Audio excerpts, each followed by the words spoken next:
In today's video, we have quite a few pro tips that you can use to write music for video games. Here's today's theme.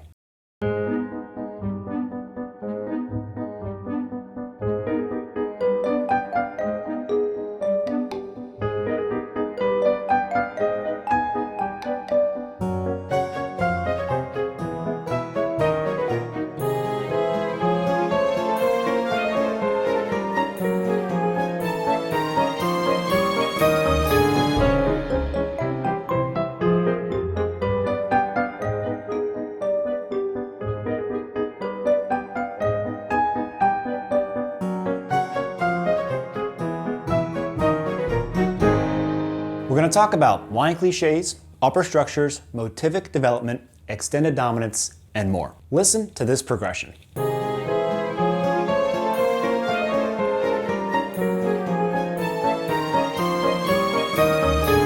Line cliches are a great device to alter chords by moving one of the notes in a chord up or down. And there are two standard line cliches. The one that alters the fifth upward, and the one that alters the seventh downward. Our first chord is an A flat major with a line cliche on the fifth. So we turn A flat into A flat augmented by raising E flat to E natural like this. This line is targeting F, and a very common target would be a D flat chord. So a line cliche on the fifth is used to target the four chord. D flat is A flat's four chord. And if we repeat the same line cliche on D flat, we raise the A flat to A natural, turning the D flat into a D flat augmented. And now we're targeting G flat major. In our example, we resolve deceptively to B flat minor instead of G flat major. And then we used a descending line cliche on the seventh degree. This is a very common line cliche for minor chords, descending from the root chromatically down like this. You've probably heard this line cliche plenty of times. The interesting thing about line cliches is that we can extend them further to arrive at new chords in our progressions. Remember, chromatically descending bass lines are always effective. Look at our bass line starting on B flat minor.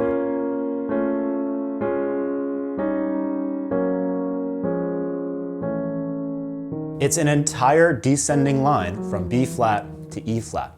And you can always harmonize these bass lines with chords that are closely related to your original minor chord.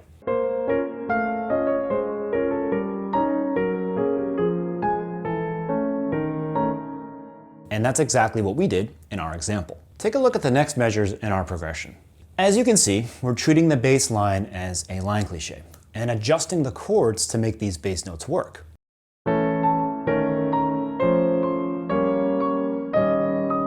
Now, a great way to create progressions in which the bass moves in a line cliche fashion is to think of a target chord and then use extended dominants that target that chord. Remember, an extended dominant sequence is nothing more than a sequence of dominant chords that move by perfect fifths. So, if you want to target D flat minor, like we did in our example, you can play E flat 7 to A flat 7 to D flat minor. E flat 7 resolves to A flat 7 by a perfect fifth down, and A flat 7 resolves to D flat minor by a perfect fifth down. So as soon as I played a descending line cliche on B flat minor, I know that I could target E flat 7 over G. And then eventually arrive at A flat 7 to target the D flat minor. So all these measures are just a reharmonization of E flat 7 to A flat 7 that finally arrives at D flat minor. We have an entire course on reharmonization if you want to learn more about it, but in short, whenever you have an extended dominant sequence, you can replace or interpolate the tritone substitution of any dominant chord in the dominant sequence. Remember, the tritone substitution of a dominant chord is another dominant chord that's a tritone away from that original chord. So the tritone substitution of E flat 7 is A7. A is a tritone away from E flat. And the tritone substitution of A flat 7 is D7.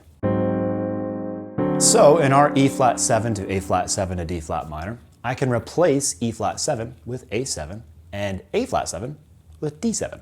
Now the roots of the dominant chords descend chromatically instead of by way of perfect fifths. And it works great. Or I can use both the original dominant chords and the tritone substitutions to create a really interesting line.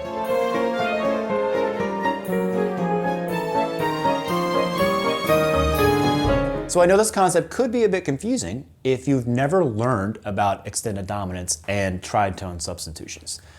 But you can always go over the annotations on the PDF and rewatch this part of the video if you need to do so. Now, the trick to using this way of writing your chord progressions is to also include motivic development. That's the secret sauce for this recipe. So let's look at our main motive first. Make sure to understand your motives from two perspectives, rhythms and shapes. The rhythm for our motive is quarter note, 2/8, and then more quarter notes. And the shape is an enclosure around a note and then an ascending arpeggio. And you can use these properties to make reference to your motive. Here we use the rhythm for our motive, and we added a 2-note pickup. Now we have a brand new motive based on the original, and we can reuse it again like we did in measures 11 and 12. Take a look at measure 16. This is again the rhythm for our motive, and we reuse it again in measure 17. But now we've evolved our motive to have a leap of an octave at the end. And this new shape can be reused to develop our motive even further, exactly like we did in measures 18 to 20. The cool thing is that we already had the chord progression that we talked about earlier. So the only thing that we need to do is to make sure we adjust the notes to fit our chord progression. And what better solution to these measures but to treat the notes as an ascending line cliche, like this.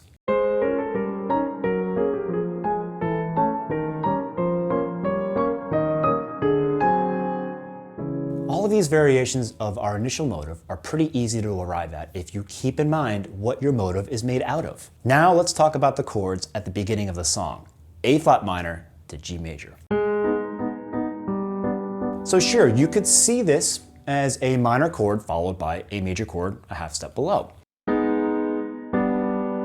But let me give you the best tip that you're going to get from this video. I want you to see these two chords as a double line cliche. Take a look. What's a line cliche for A flat minor? Well, you just play A flat minor over G, A flat minor over G flat, and then A flat minor over F.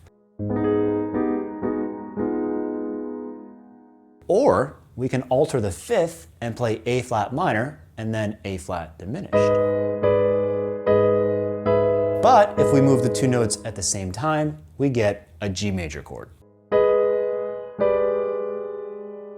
The cool thing about this perspective is that you don't have to see this G major as a G major anymore.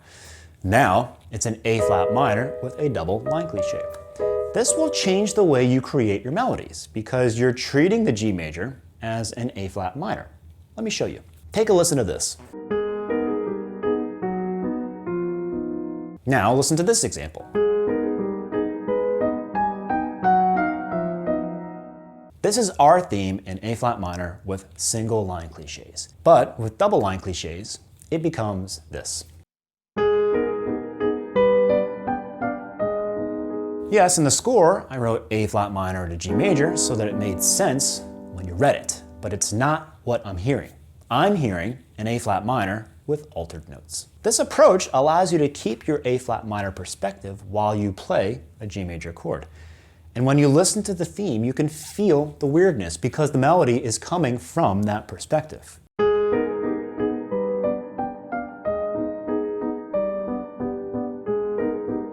A very cool variation of this concept is found in measures 9 through 12. F minor to E major is using the exact same concept. I kept the A flat at the beginning of the measure on purpose because this E major is actually an F minor at this point. But then we recalibrate and we think of it as an actual E major Lydian to move to E flat minor. By the way, these two minor chords, F minor and E flat minor, aren't actually F minor and E flat minor. They are upper structures. In measure 9, we're playing a G flat Lydian chord. Take a look at G flat Lydian. You can see that there's an F minor upper structure contained within it. F minor is a beautiful upper structure for G flat Lydian. It offers the major 7, the 9th, and the sharp 11. So I could play these two measures over a G flat chord. And it sounds Lydian. But if we use the F minor upper structure, now we're introducing a weirdness to the chord progression. You can still hear G flat Lydian, but now it's an F minor. Ambiguity is always king when you want to make the listener wonder exactly what is going on. And the same applies to E Lydian. There's an E flat minor upper structure contained within it. Now, let's listen to the theme again and pay attention to all the techniques that we've talked about today.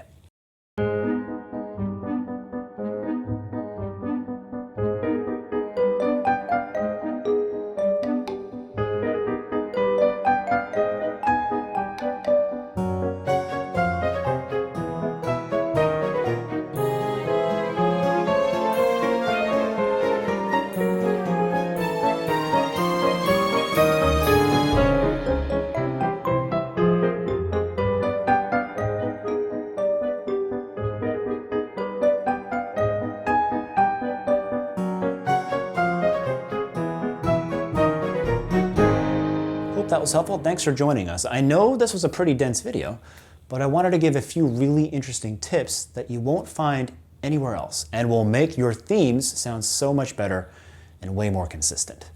All of our members will receive a PDF accompanying today's video. If you're not a member yet, go ahead and join on YouTube right here. Visit mDecks.com. We have an entire library of resources for you to become a better musician. See you on the next video.